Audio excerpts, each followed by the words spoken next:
No role plays, no conference calls, no BS. Chris and Lorenzo share 4 decades of combined experience to help you become a more effective leader. This is Hacking Your Leadership.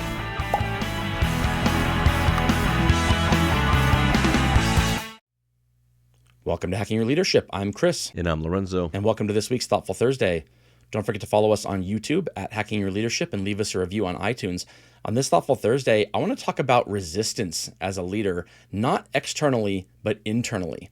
You know, I want this idea that if you're a leader, that you should just be able to lead. And I know that I've been in situations in the past where I'm in a leadership role, and for whatever reason, I'm not taking action or making a decision and not kind of even realizing it until afterwards that I didn't and should have, and trying to figure out why, identify why that's happening so that it's maybe less likely to happen in the future. Is this something you've encountered? Oh, absolutely. Yes. And I think you make a great point that sometimes it's really hard to see it in the moment or feel it in the moment, but looking back on it, you're just like, why didn't I maybe make that decision, or why was it tough for me to make that call? You know, why did I allow that to kind of go on for longer than it should have? Like those types of things. Absolutely, I've experienced that, and I think even I think it's ongoing. I think you get better at understanding when you should speak up. You know, I think you get better at understanding when a decision just needs to be made, or you get to the point where you just make the decision where you don't have much resistance because you're like, look, it's sometimes you're going to make these calls and people will agree with them or not agree with them, and then you'll kind of work through that as that comes at you. But in the moment, if it needs to be made, you make it in the moment.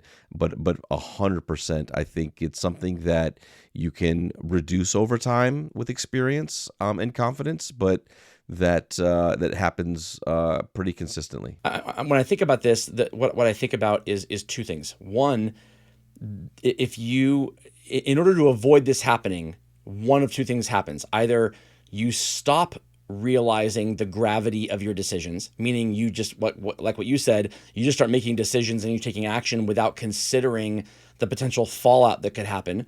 And it's rooted simply in just everything's been fine in the past. So you assume that everything's going to be fine in the future. And that's a good way to make a career stalling or career ending decision that was not rooted in anything negative, but that ends up tripping you up. And so you have to kind of consider the gravity of the potential outcomes of your decisions, but it can't paralyze you either, right? You can't consider it so much so that you decide that, wait a minute, the right thing is for me to just let this play out and not do anything.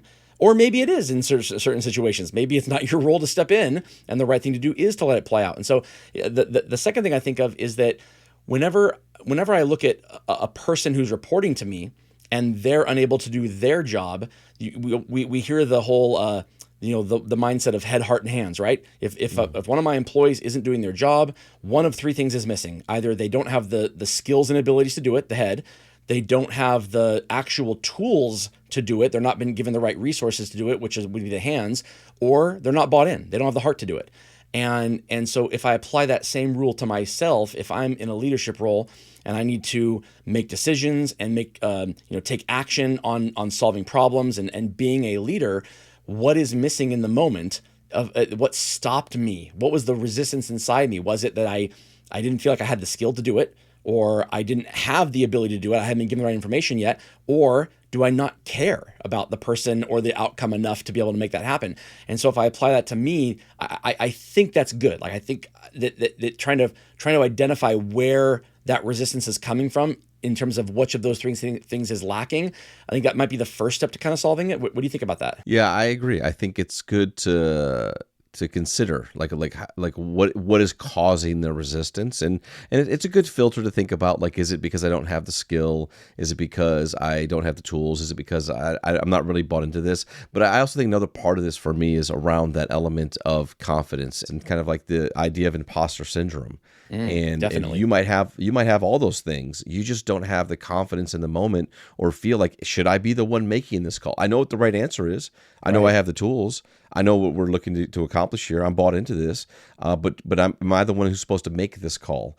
And I think that's something that I see quite often, and that causes a lot of resistance for a lot of leaders. The last piece that kind of led me led me to think about this when you were talking about imposter syndrome is this idea of caring enough about the individual that it impacts to be able to move forward. And so, there are definitely people, and I'm sure that everybody listening right now can relate to this.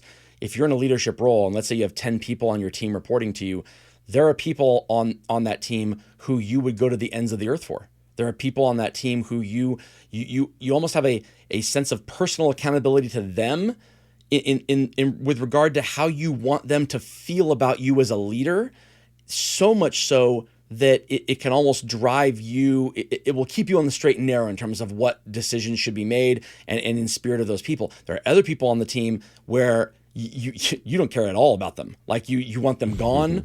You feel that they're a drain on the team. They shouldn't be there. And you've gotten to the point where you don't have any empathy for them. So if they're going through a problem, you don't take it upon yourself to help them solve it because you honestly don't care that they're having the problem to begin with. And I've had that happen to me where it hinders my decision-making process when it comes to stepping in because I just don't see the gravity in like it doesn't impact me, it impacts them. And so it's like, yeah, let's see how this plays out. Like almost like I want to watch this from a spectator standpoint, almost like eating popcorn going, let's see what happens here because I don't care enough about the outcome. That is a terrible mindset to be in. Like if you are in that place, it means that there's something going on with that relationship that you need to solve because the decisions that are being made or lack of by you as a leader will lead to larger problems with that employee in the future. That just because you can't muster up the empathy that it can be, actual true empathy within yourself, that cannot be a resistive barrier to you to making decisions. Even if you need to, in your mind, substitute that person in place with somebody else and then see, okay, how would I make this decision if it was somebody I cared about? And then you go forward with whatever that decision is. That has to be that way. And so, you bring up imposter syndrome. So what I want to ask you, Lorenzo, is have you been in a situation where you didn't make a decision in the moment and you look back on it and you thought, you know what? Why didn't I? I have the head, the heart, and the hands, but I just didn't do it. And it was kind of a miss for you. So I want to ask you that, but first I want to get up to word from one of our sponsors. All right, Lorenzo, when have you not made a decision and then afterwards you kind of reflected back on it and thought, I really should have. I mean, not whatever the decision was, I should have done something. It was my responsibility to do this, and I had the ability to. Yeah, I immediately think back to when I had joined kind of a new team of peers. So I was a leader, and I had new peers around me, and we were in a kind of strategy meeting talking about different things that are going on, and I'm still getting to know everyone. Still getting kind of understanding like what is the kind of workflow look like, how are things done here, things like that. And we were talking about a strategy on something where all of my intuition was like, that's not going to work. Like that is, it's almost like it's a little bit tone deaf to what's going on right now. It's not really considering some of these things that we're dealing with. But everybody around me was like, no, it's a great idea. I think that's gonna work well, or like that'll be great, and everything in me was like that's not gonna work well. But you were the new guy in the room, so clearly you must be missing something, right? Yeah, so I was like, maybe I'll kind of just like I'll stay close to this, and maybe I'll have a conversation afterward, or I'll kind of share my, kind of see what does this look like, and how do I kind of navigate the spaces where I need to either push back or speak up or that type of thing. And, it ended up being a strategy that everybody committed to. It went out very quickly. It fell flat on its face.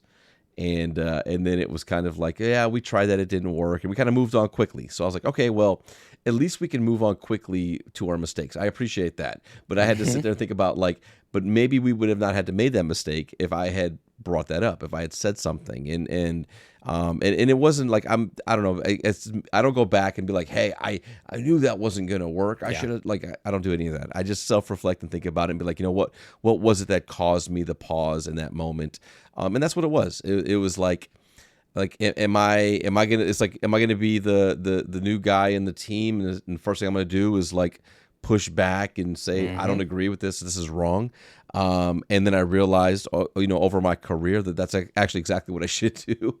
And it's not about whether you're new or you've been there a long time or whatever.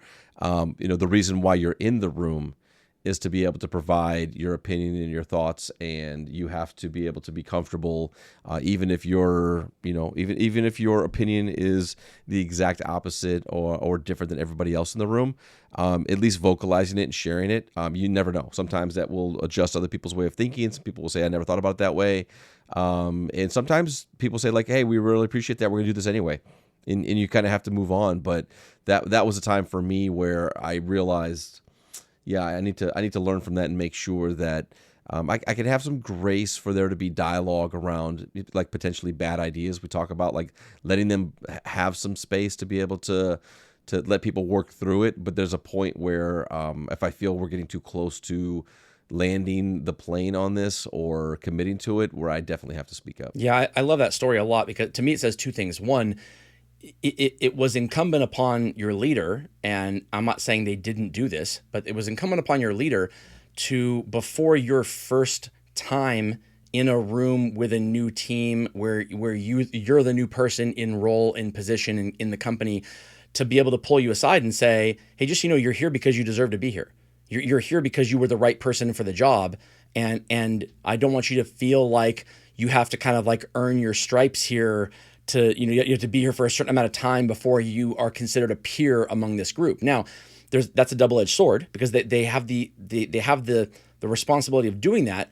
On the flip side, there's this item that Simon Sinek talks about being the dumbest person in the room and embracing that. Meaning, if you're the newest person in the room, there is a sense of freedom that comes with that, in that you shouldn't necessarily know everything that everybody else in the room knows. And embracing that from a standpoint of, hey, if I say something and it's wrong, it's more okay for me to be wrong than it would be for a person who's been in this room for the last 5 years and knows a lot more about what's going on here. Maybe it's less acceptable for them to be wrong. And so kind of embracing that and being able to throw things out there that they may be wrong, but that's okay. Because if they are right, then even if the team dismissed your idea at the time because you were the new person in the room, believe me, they'd think back to you suggesting that this was not going to work beforehand. And then the next time there was a thing in the room, people will be looking to you going, Lorenzo, what do you think? Right? So I'm not saying you would have been able to avoid the pitfall to begin with, but there could have been some benefit to the relationships potential between you and the people in the room if you do speak up. And so, yeah, I think it's absolutely important to speak up. When you feel like you shouldn't be there, embrace that and jump into it from a standpoint of, okay, this is a cloak of invincibility here, right? Like, I'm the new person, so if it's wrong, it's not my fault, and if it's right, I get to take credit. But yeah, I like that a lot. It's a good story. Absolutely. And with that, it brings us to the end of this episode. This is Hacking Your Leadership. I'm Lorenzo. And I'm Chris. And have a great day.